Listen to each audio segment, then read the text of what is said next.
एक थप्पड़ की कीमत क्या होती है ये अब विल स्मिथ को समझ आ रहा है। ऑस्कर्स में थप्पड़ वाले इंसिडेंट को जहां इंडिया में कई लोगों ने सपोर्ट किया, वहीं विल स्मिथ को अब प्रोफेशनली बहुत भारी कीमत चुकानी पड़ रही है। विल स्मिथ के खिलाफ ना सिर्फ उनकी इंडस्ट्री हो चुकी है, बल्कि अब काम भी उनके फेवर में नहीं रहा है। विल स्मिथ को जहां थप्पड़ वाले इंसिडेंट के बाद ऑस्कर की मेंबरशिप छोड़नी पड़ी थी, वहीं विल स्मिथ के खिलाफ एक्शन लेने की भी बात कही जा रही थी।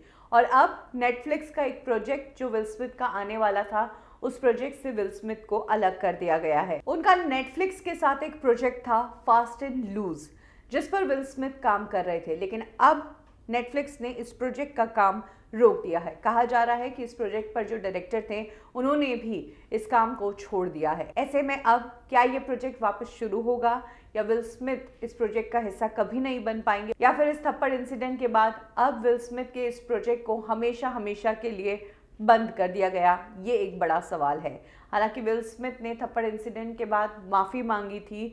उन्हें गुस्सा आ गया था कि कैसे क्रिस रॉक ने उनकी वाइफ जेडा की बीमारी का मजाक उड़ाया, जिसके बाद विल स्मिथ ने स्टेज पर जाकर क्रिस रॉक को थप्पड़ जड़ दिया था, ये कहते हुए कि तुम्हारे इस गंदे मुंह से मेरी बीवी का नाम भी मत लेना। इस तरीके से ये झगड़ा शुरू हुआ। इनिशियली लोगों को लगा कि ये स्क्रिप्टेड है, लेकिन स्क्रिप्टेड नहीं था।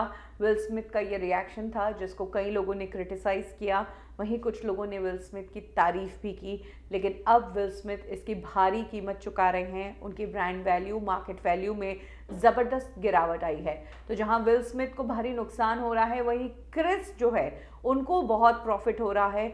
उनके कई शोज़ हो चुके हैं और कई आगे एडवांस बुकिंग्स हो चुकी है। पैसा ही पैसा छापा है थप्पड़ खाने के बाद क्रिस ने।